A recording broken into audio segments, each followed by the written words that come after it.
Hello दोस्तों, नमस्कार। मैं ललित मौलवी आज आपके लिए इंग्लिश सब्जेक्ट का क्वेश्चन नंबर 8 लेके आया हूं, जो बोर्ड परीक्षाओं में पूछा जाता है। क्वेश्चन इस प्रकार से है।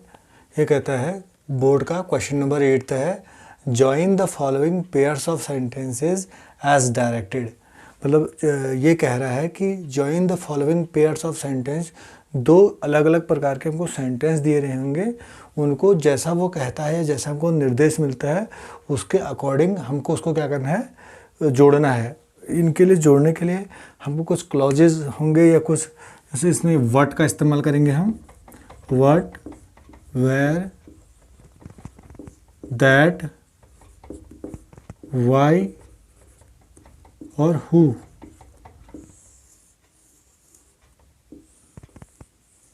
इनकी सहायता से हम इनको जोड़ेंगे जैसा वो हमको कहता है। एज डायरेक्टेड का मतलब होता है निर्देशों के अनुसार, जैसा वो हमसे कहता है, जैसा ही हमको इंस्ट्रक्ट देता है, डायरेक्टेड कहता है, उसके आधार पर हमको उनको जोड़कर एक बनाना है, इन कनेक्टर की सहायता से या इन क्लॉजों की सहायता से। जैसे एग्जाम्पल करते हैं। एग्जाम्पल नंबर फर्स्ट है, how did he climb at the top of the building, I could not understand. ठीक है ना। और जो इसकी शुरुआत करनी है, बिगिन विथ कहता है वो आई कुड नॉट अंडरस्टैंड। अब एक चीज़ समझने की है, पहले ही एग्जाम्पल में हम समझ जाएंगे तो नीचे के एग्जाम्पल को करना बहुत आसान हो जाएगा हमारे लिए। बिगिन विथ का मतलब होता है शुरू करना, प्रारंभ करना, शुरू करना। हमको इस सेंटेंस की जो शुरुआत करनी है वो यहाँ से करनी है। इसका मतलब ये है, इसका मतलब यह है कि सेंटेंस की शुरुआत यहाँ से करनी है, आई कुड नॉट अंडरस्टैंड से। बहुत सारे बच्चे क्या करते हैं, जब इसको बनाते हैं तो वो बिगिन विथ भी लिखते हैं। ऐसा लिखेंगे begin with I could not understand. नहीं, ऐसा नहीं करना है। वो हमको केवल एज डायरेक्टेड कर रहा है, हमको निर्देश दे रहा है कि हमको इसको बिगिन करना है, शुरू करना है यहाँ से। तो ये किस प्रकार से बनेगा, इसको करेंगे हम। ये बनेगा आई कुड नॉट अंडरस्टैंड, ये खत्म हो गया। अब दूसरा, how did he climb at the top of the building. बहुत सिंपल है, बस थोड़ा समझने की ज़रूरत है, बहुत आसानी से हम इसको कर लेंगे। अब दूसरा वाला क्वेश्चन एग्जाम्पल करेंगे, उससे और सरल हो जाएगा और अच्छी तरह से समझ में आएगा।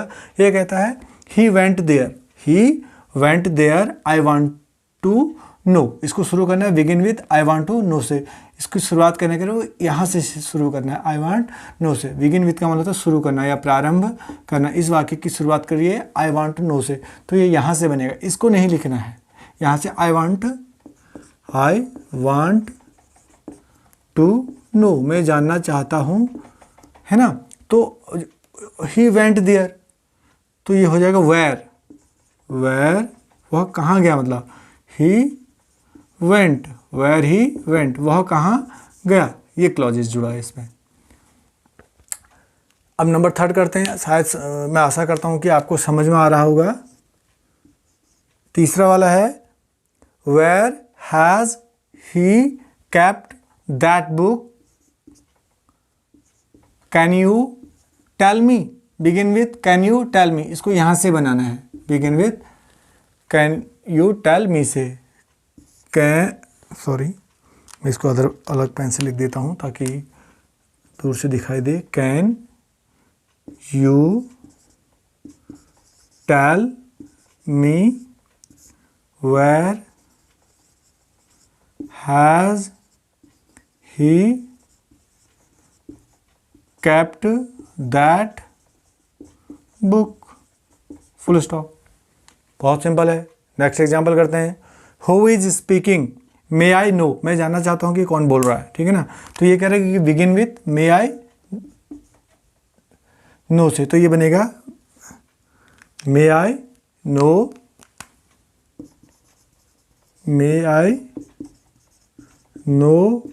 who is speaking. अगला एग्जाम्पल है, milk is a perfect food, everyone knows it. हर कोई जानता है कि जो दूध है वो एक परफेक्ट फूड है। इसकी शुरुआत करनी है एवरीवन नो इट से, यहाँ से स्टार्ट होगा। एवरीवन नोज इट, अब इसमें दैट लगेगा। हर कोई जानता है कि, दैट मीन्स कि, दैट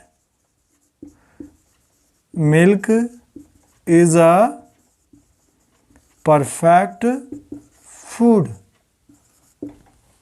समझ में आ रहा होगा। लास्ट एग्जांपल है he is a good man, वह एक अच्छा व्यक्ति है। I know, begin with I know, इसको आई नो से स्टार्ट करना है, तो ये बनेगा आई नो, मैं जानता हूं कि, that he is a good man. तो इस प्रकार से बच्चों हम इनको कर लेंगे।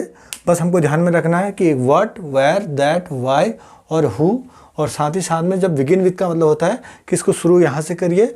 बहुत सारे बच्चे गलती करते हैं कि वो बिगिन विथ भी लिखते हैं, बिगिन विथ नहीं लिखने, बल्कि उसने हमको बताया है कि आई कुड नॉट अंडरस्टैंड से स्टार्ट कीजिए।